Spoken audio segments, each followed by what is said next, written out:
Hello.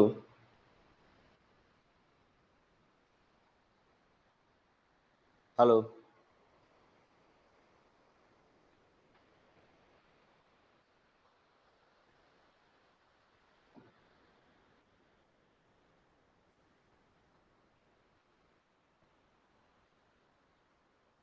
चलिए, good morning friends.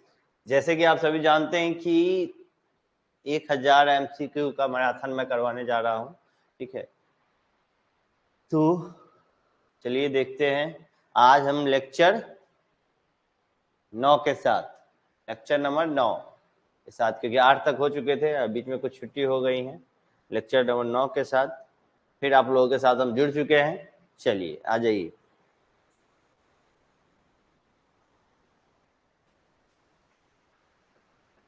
चलिए, इससे स्टार्ट करने से पहले एक कोटेशन आप लोगों के लिए है, बहुत ही सुंदर।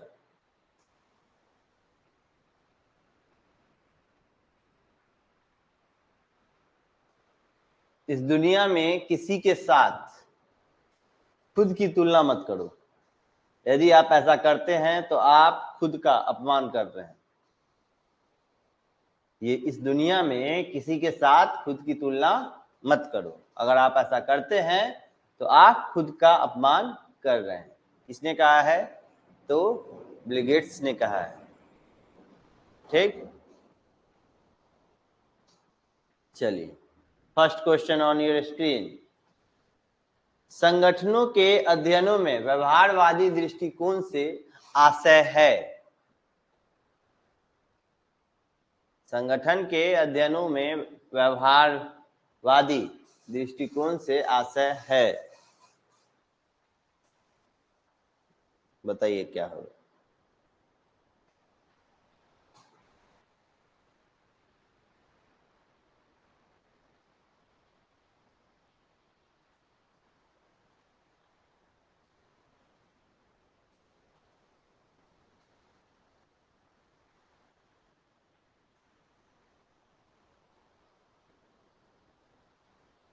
चलिए देखते हैं।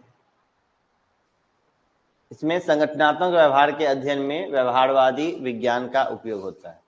ठीक है, चलिए नेक्स्ट क्वेश्चन। टेलर की मानसिक क्रांति की अवधारणा निम्नलिखित में से किसके अध्ययन से संबंधित है? टेलर की जो मानसिक क्रांति थी उसकी अवधारणा निम्नलिखित में से किससे संबंधित है? बताइए।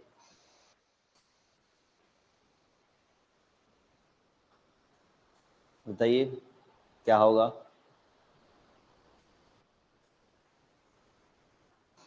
चलिए, समरसता एवं सहयोग। क्या है? समरसता एवं सहयोग। चलिए नेक्स्ट क्वेश्चन। निम्नलिखित में से कौन सी एक नौकरशाही मॉडल की कमी है? निम्नलिखित में से कौन सी एक नौकरशाही मॉडल की कमी है?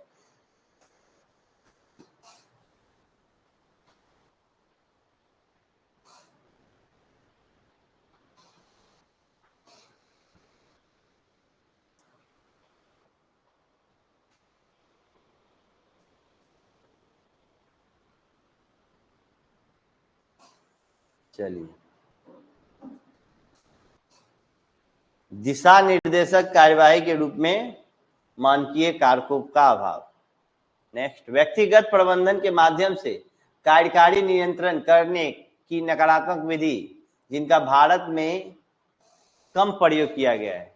कौन सी विधि है जिसका भारत में कम प्रयोग किया गया है? बताइए।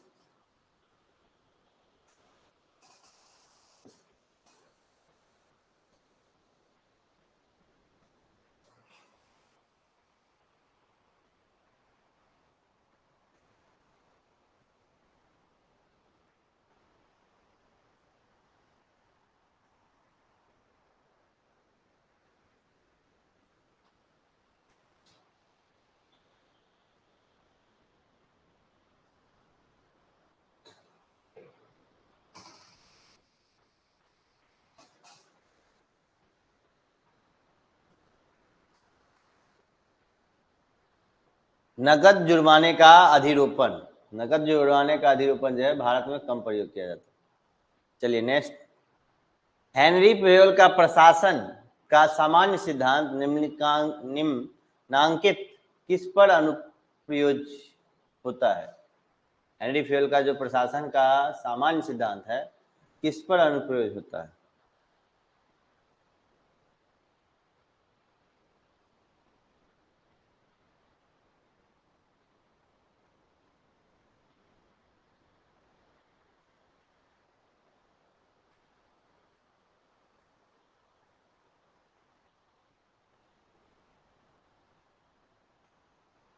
शीर्ष प्रबंध स्तर पर। किस पर? शीर्ष प्रबंध स्तर पर। चलिए नेक्स्ट, निम्नलिखित में से किसने कहा समस्या समाधान सिद्धांत विश्व को उस रूप में मानता है जैसा कि वह प्रचलित सामाजिक एवं शक्ति संबंध और संस्थाओं के साथ उसमें पाता है, जिसमें वे कार्रवाई के लिए दी गई रूपरेखा के रूप में संगठित किए जाते हैं। कौन है वो थिंकर?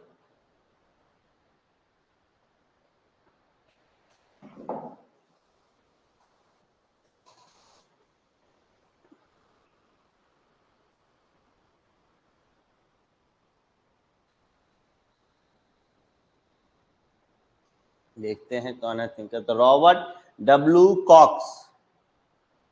नेक्स्ट, नवलोक प्रशासन के निम्नलिखित कौन से विरोधी उद्देश्य हैं? नवलोक प्रशासन के निम्नलिखित कौन से विरोधी उद्देश्य हैं?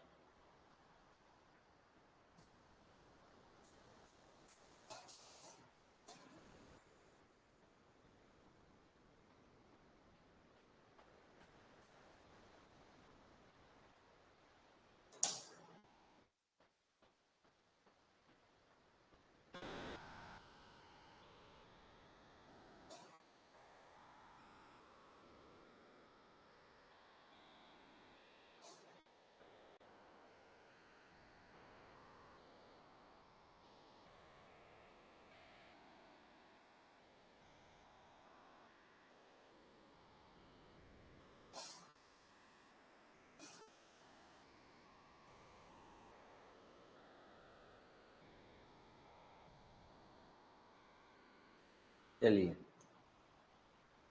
1, 2 और 3, प्रत्यक्ष विरोध, प्रौद्योगिकी विरोधी, पदानुक्रम विरोधी।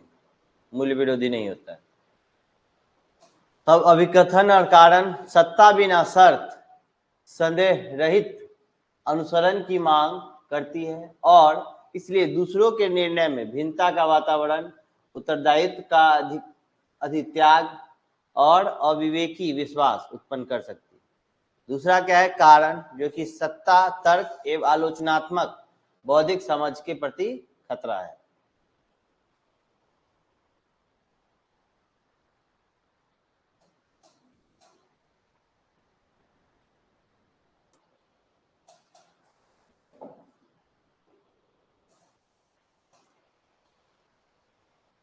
ए और आर दोनों सत्य हैं और आर एक ही सही व्याख्या है। देखिए, इस तरह का क्वेश्चन अधिकतर जो आता है इसमें, अधिकतर, ये नहीं बोला हूँ 100%, अधिकतर जो है आपको आंसर यही मिलेगा। अब सूची 1 को सूची 2 से सम्मिलित कीजिए। अब देखिए, किसी का कॉन्सेप्ट है और विचारक कौन है, आप उसे मिलाइए। क्या होगा इसका आंसर? इतिहास अभिजात तंत्र की कब्रगाह है। यह किसका है? अल्पतंत्र का लोह नियम, नौकरशाही तर्क संगति, लोकतांत्रिक अभिजातवाद।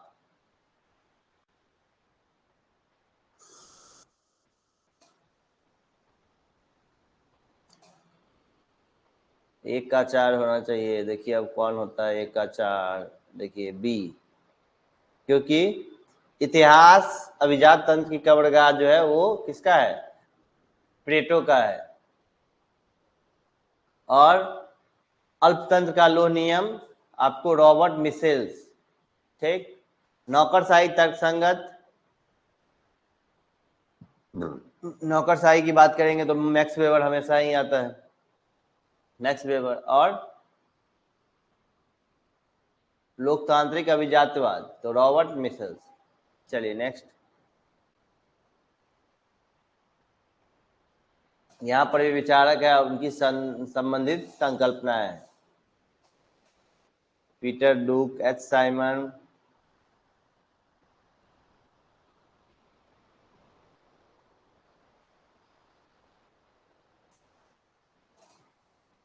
MP Follett. चलिए देखते हैं इसका क्या है। 2 1 3 4 यानी ए का 2, तो एच साइमन का कार्य क्रमबद्ध, ए गैर कार्य क्रमबद्ध निर्णय, ठीक है। पीटर डुक सामान्य ए विशिष्ट निर्णय, ठीक है। सी आई बर्नार्ड संगठनिक ए व्यक्तिगत निर्णय, और डी का एमपी फॉलेट का रचनात्मक संघर्ष। लूथर गुलिक द्वारा प्रतिपादित विभागीकरण के 4P सिद्धांत में 4P का तात्पर्य है, चौथा P का क्या तात्पर्य है वो बताइए।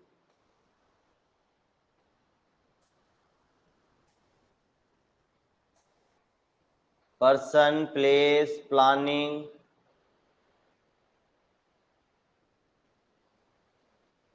पर्सपेक्टिव,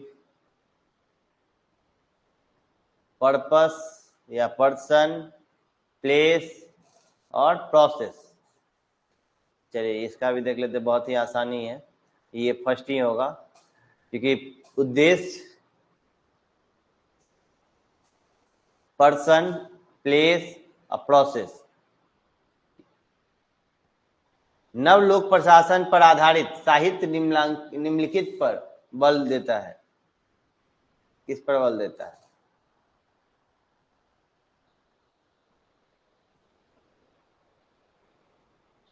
प्रासंगिकता, मूल्य, समता और परिवर्तन, इस पर ध्यान देता है। प्रशासन के क्लासिकल सिद्धांत के बारे में निम्नलिखित में से कौन से सही है? प्रशासन के क्लासिकल सिद्धांत के बारे में निम्नलिखित में से कौन से सही है?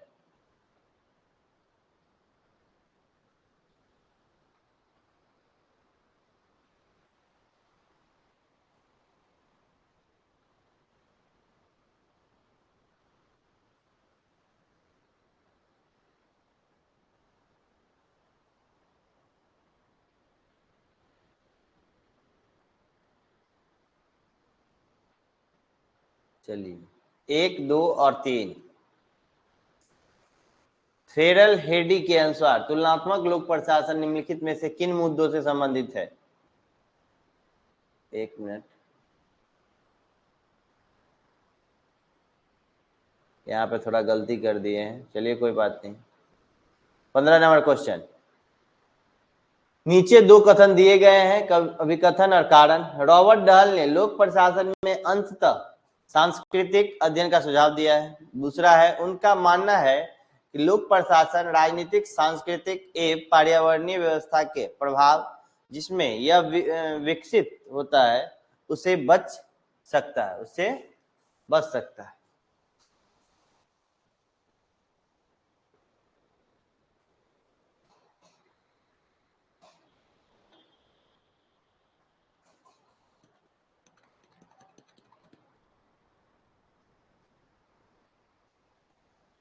चलिए देखिए इसका क्या होगा। एक सही है लेकिन आर सही नहीं है। चलिए नेक्स्ट क्वेश्चन, सूची दिए गए हैं उसे मिलाइए। अवधारणा और चिंतक, Chester Barnard, FW. Taylor, Max Weber. प्रबंध के सिद्धांत एवं, देखिए इसमें क्या होता है, जो आप जिस पे आप 100% कंफर्म है उसको लेकर चलिए।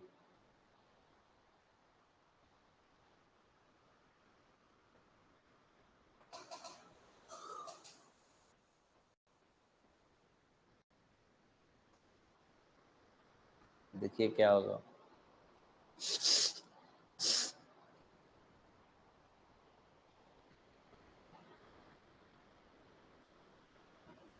इसका आंसर हो जाए सी, ए का 2, बी का 1, सी का 4 और डी का 3। एल्टन मेयो के निम्नलिखित प्रयोगों को काल क्रमानुसार ढंग से व्यवस्थित कीजिए। निम्नलिखित प्रयोग, इनके सभी प्रयोग हैं एल्टन मेयो का, जो कि मानव सिद्धांत दिए हुए थे। चलिए देखते हैं। 2, 1, 3, 4 इस तरह से क्रमबद्ध है इनका। भविष्य में लोक प्रशासन की प्रमुख भूमिका का मुख्य कारण क्या है? भविष्य में लोक प्रशासन के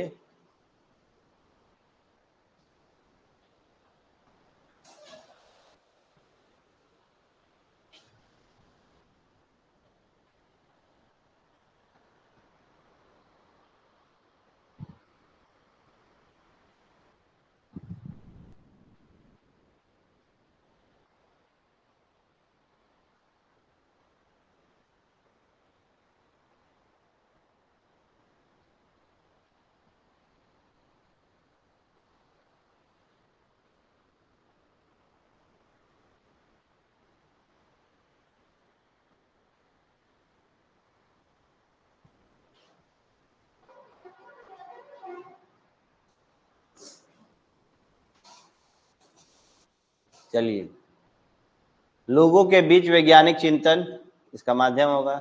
निम्नलिखित में से लोक प्रशासन के एक व्यवसाय के रूप में संक्रमण को किसने चिन्हित किया है? संक्रमण को किसने चिन्हित किया है? चलिए देखते हैं। तो लीन ने क्या किया है? संक्रमण के रूप में चिन्हित किया है। निम्नलिखित कथनों में से कौन सा लोक प्रशासन विषय के संक्रमण से संबंधित नहीं है? कौन सा नहीं है? तो है आपका बाजारों का आर्थिक एवं वित्तीय संकट। चलिए, इसी के साथ आज का ये लेक्चर 9 खत्म हुआ और फिर हम कल आप लोगों के साथ जुड़ते हैं लेक्चर नंबर 10 के साथ। जो भी स्टूडेंट फाउंडेशन बैच की तैयारी के लिए दिसंबर के लिए जुड़ना चाहते हैं वो जल्द से जल्द एडमिशन कराएं, क्योंकि टाइम बीत रहा है। टाइम जब एक बार बीत जाएगा तो फिर वो रिटर्न नहीं आएगा। जैसे क्योंकि आप सब जानते हैं कि समय बीतने के बाद नहीं आता है, तो वैसे ही टाइम आपका बीत जाएगा, कुछ नहीं कर पाए। ठीक है, चलिए धन्यवाद। और वीडियो अच्छा लगा हो और वीडियो को लाइक करें और चैनल को सब्सक्राइब करना ना भूलें आप लोग। चलिए धन्यवाद।